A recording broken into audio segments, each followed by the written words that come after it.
How the Sinaloa Cartel hired kids to be hitmen.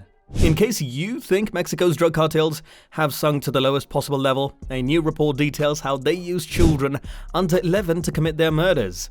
Over the past decade, gangs recruited thousands of street gang members, school dropouts, and unskilled workers. The International Crisis Group recently reported, the ICG, an NGO that seeks to prevent conflict, notes that many of these rookies, to use a clumsy term, are under the age of 18, considered consumable, and have been intentionally ordered to attack the superior military forces of Mexico.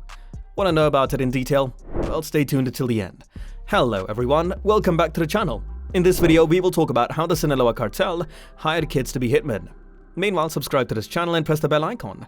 That being done, let's start with a little introduction. Juan was 15 years old when he was recruited by a drug gang during his first semester of high school to sell methamphetamine.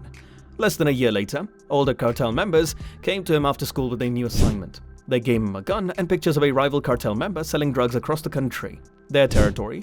"I got to where I was told," he said, softly, fidgeting in his chair. "There I killed him." It wasn't even his first murder for the gang, but after becoming a sicario, or official assassin, Juan said he felt different from the rest and didn't want other students to find out what I did after school. Juan told Vice World News in an interview at the Tijuana Youth Center. Now 18, Juan, whose name has been changed, is in a juvenile correctional facility and will be released from prison after 2 years behind bars for being arrested for killing a gang member. Rival party? His case illustrates a disturbing trend in Mexico's ongoing war on drugs. The growing conversion of young people, some as young as 10 years old, into killers. This child abuse has become commonplace in Mexico, and until recently the government has done little to stop it. In September, the Children's Rights Network in Mexico, RIDEM, is its Spanish acronym, published a new study estimating that 30,000 children worked for gangs in 2019, as are stalkers, drug dealers, or sicarios on the street, and 250,000 others are at risk of being recruited. This recruitment adds to the threat that children face from the violence engulfing Mexico. An estimated 21,000 children were murdered in Mexico between 2000 and 2019, according to REDIM. However, minors are not only present among young people, they are also often the enablers of organized crime. Until recently, children seeking help to escape the coercion of criminal gangs had little choice.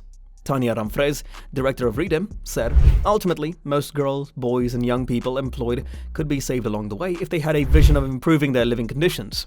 The Mexican government has done little over the years to prevent children from being recruited into organized crime. In the spring of this year, the government set up a national observatory to address the issue, although it is unclear what action it has taken so far. To deal with the problem independently, the Baja California state government built a military academy on the outskirts of Tijuana, with expansion plans, and local organizations dedicated to combating social evils are relying into international donations and grants, or just pure courage to keep working. This is urgently needed in Tijuana, the scene of an ongoing street fight primarily between the Sinaloa Cartel, the Jalisco Next Generation Cartel, or CJNG, and the remnants of the Arellano Felix Cartel, which mainly sells meth and heroin supplemented with fentanyl. The battles have made Tijuana one of Mexico's deadliest cities, with the highest death toll in the country from 2018 to 2020. Juan said he joined a gang after his father became addicted to methamphetamine and abandoned the family. He was convicted of one murder, but Juan hinted that he had committed more crimes. He said the cartel pays him a weekly salary of about $250 a week for each event, a word he loosely used to refer to a murder. He received bonuses ranging from $500 to $750, depending on whether he worked alone or not. With comrades, Juan suspects that the gang used him and the juvenile killers in his cell as assassins because they enjoyed shorter prison sentences. So what are your thoughts on this? Let us know in the comments below. And that's all for today, guys. If you found this video interesting, make sure to hit the like button.